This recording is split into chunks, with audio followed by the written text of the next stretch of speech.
All right, let's go ahead and get started this morning. The study guide for the final is available on Blackboard. I'm certain you probably don't want to think about that with the break coming up, but make sure over the next week or so to take a look at that. Again, very similar in format for the first part of the exam. So everything since the second exam. Short answer, multiple choice, brief essay, as before. And then there will be a comprehensive essay, which will ask you to address an overview of a topic from the beginnings of the course to the end. And the options are talking about the different ways Jesus has been conceptualized. This is thought out a little bit more in the study guide. And so talking about the ways Jesus has been conceptualized from the early church up through the present, differences in the practice and theology of communion, and then differences in views on culture and society and the relationship of culture and society. One of the things to remember, and this again is out on the study guide, is that you will be asked to evaluate.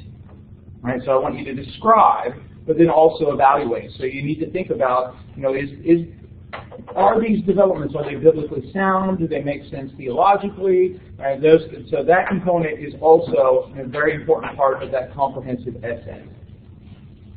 If you have questions about the final, you can wait until we come back, or you can email me over the break, or whatever. Just let me know what I can do to help you prepare for the final. The final is going to be December 7th, if I remember correctly, at 10 o'clock. Not December 7th, December 8th. Tuesday, December 8th at 10 o'clock.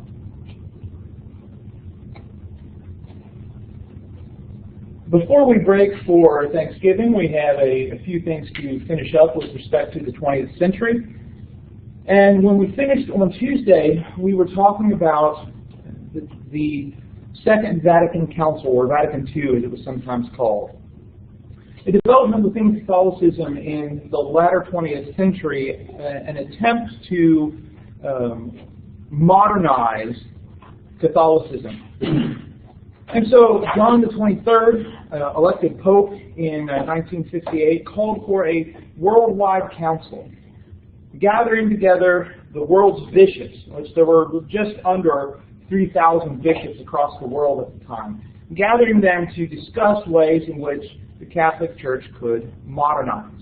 And we talked about how that ended up bringing a variety of investigation on all sorts of topics related to Catholicism. I just want to share a few of those examples, because many of these things brought great change to Catholicism. One area of change was in the liturgy, or the order style of worship, and that was and those changes were released in the document Sacrosanctum Concilium, which is also known as the Constitution on the Sacred Liturgy. It was promulgated in December 4th of 1963 with the intent that it would be instituted by the first Sunday of Advent, 1965. So what changed? Well, there were a variety of changes that occurred, or that were a part of Sacrosanctum Concilium.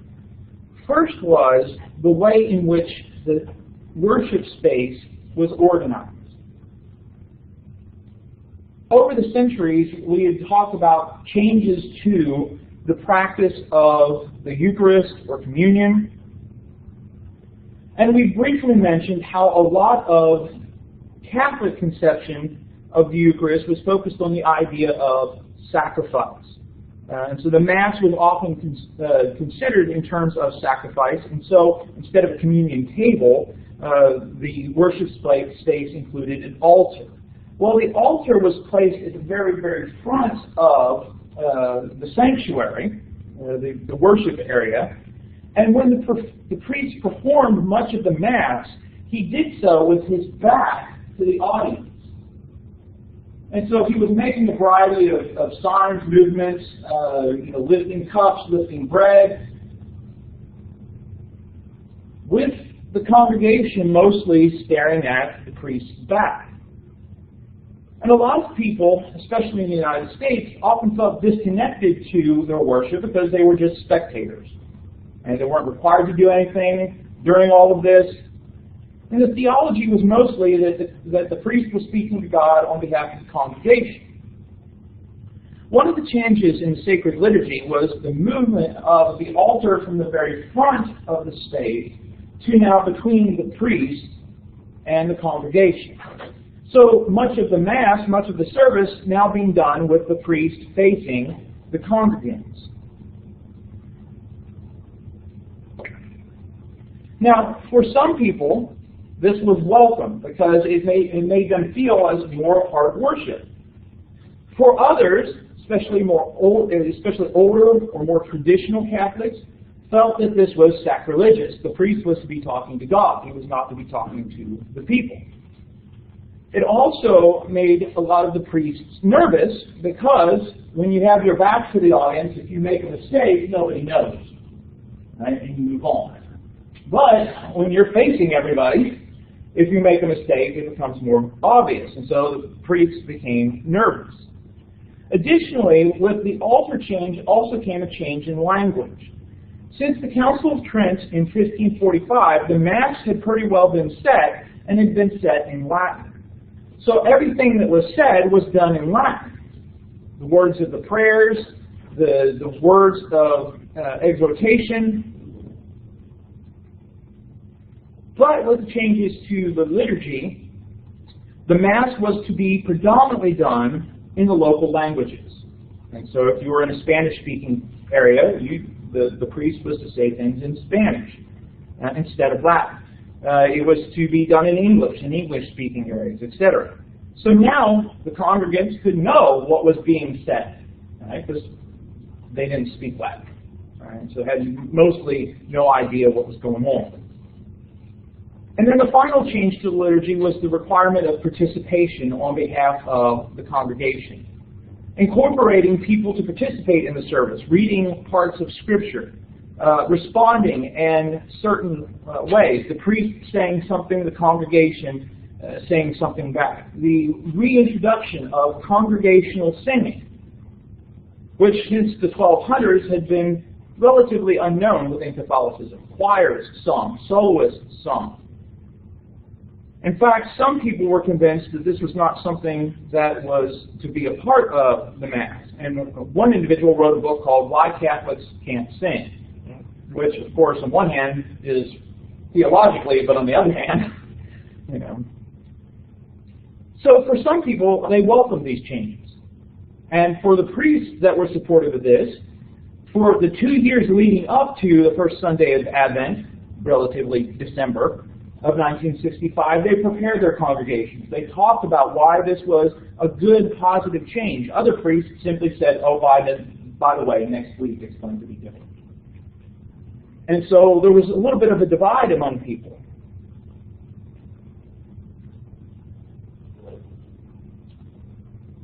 Other changes or other discussions weren't as positive for some Catholics. The purpose of Vatican II was modernization. The themes were newness, the perennial nature of the church, renewal, change. And a lot of people thought that some things were going to change in Catholicism that they felt needed to be changed. One particular area that a lot of Catholics, especially in the United States, were looking forward to was the discussion of the Church's view on birth control. Within Catholicism, any sort of artificial birth control was condemned, and the use of artificial birth control, especially for the 20th century, the birth control pill, was looked upon as a mortal sin. It put you in danger of hell. Which is why, of course, so many Catholic families in the early 20th century were very large. There was some discussion about when kind of what was referred to as natural family planning, where you would abstain from sex at certain times and have sex at certain times in order to avoid the possibility of conception. Although the early period, the encouragement was that you track the wife's cycle and have sex in the middle of the cycle, it'll be okay. Only to discover later in science, oh, that's the time that women are the most fertile. Right? So the science, the natural family planning wasn't helping, and so I was like, okay, we have to reconsider this. But the idea was that you naturally engage in contraception by abstaining from sex at certain times. In the early years of artificial birth control, a lot of Christians were against it because a lot of Christians looked at sex as simply being for procreation. That was the purpose God gave human beings sex, was to enlarge the species. But as we got into the late 19th and early 20th century, more and more Protestants changed from sex is just procreation to sex is also about the relationship between husband and wife. It binds them together, and it feels good. Right? So there are all sorts of good reasons God gave us sex that are not just for procreation. But within Catholicism, sex kind of stayed procreation. And so to engage in artificial birth control was to inhibit the possibility of God bringing new life into the world.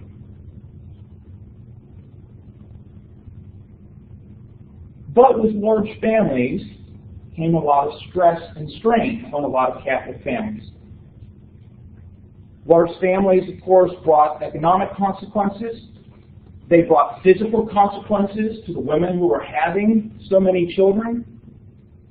And so one of the things that a lot of people were concerned about was, will the Catholic Church address this issue?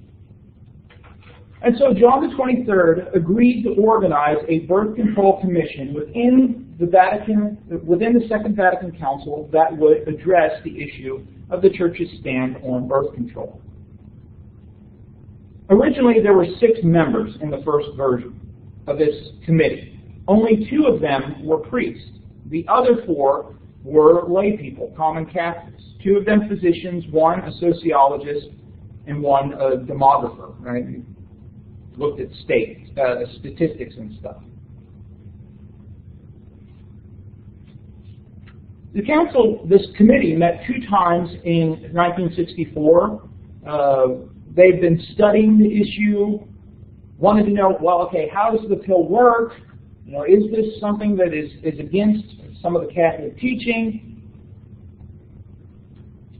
But in the middle of the council, John the 23rd died. The Pope that was selected after him, Pope Paul VI, was much more conservative and much more traditionalist. He agreed to continue the commission and appointed 7 more members, 5 of them priests, considering priests know so much about sex and families.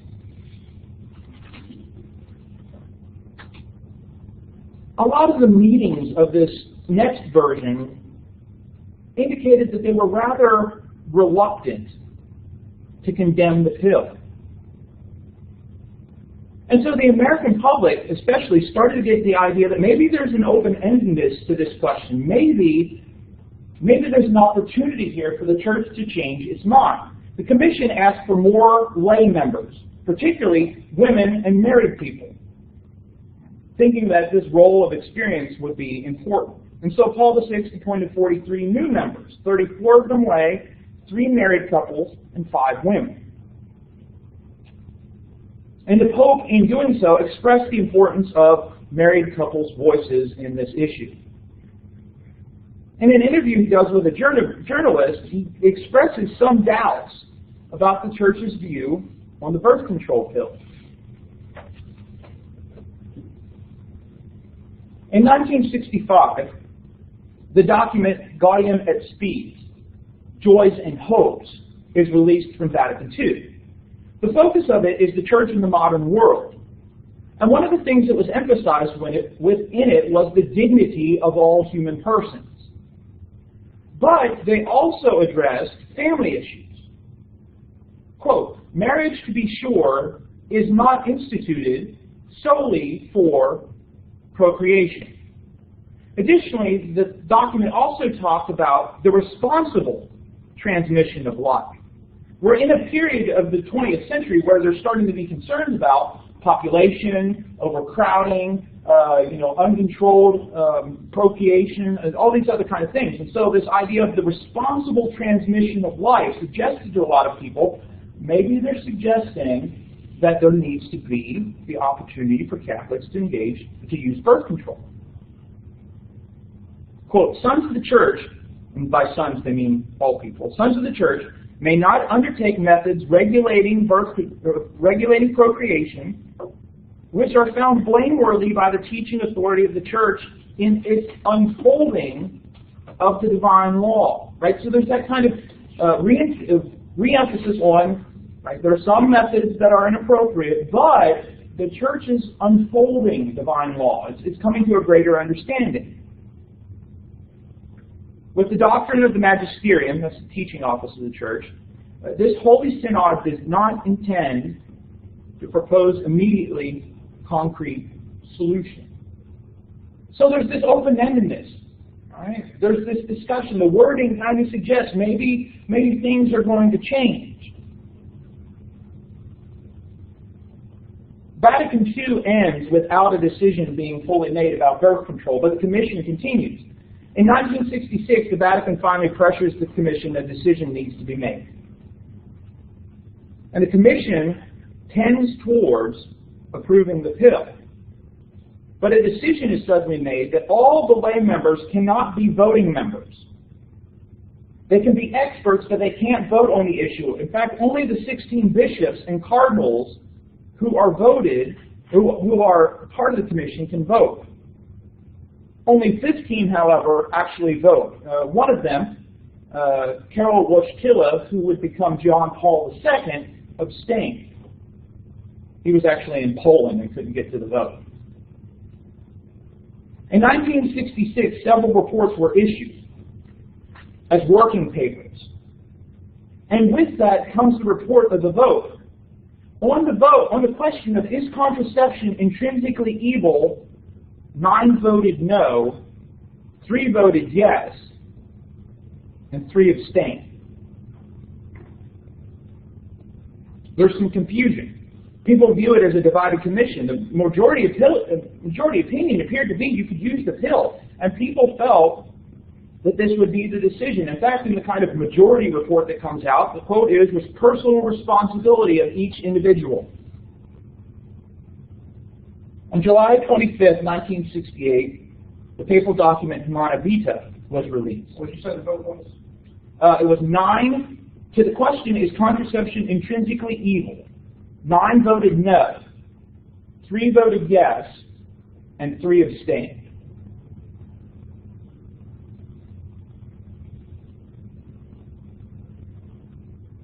Humana Vitae is Latin for on human life.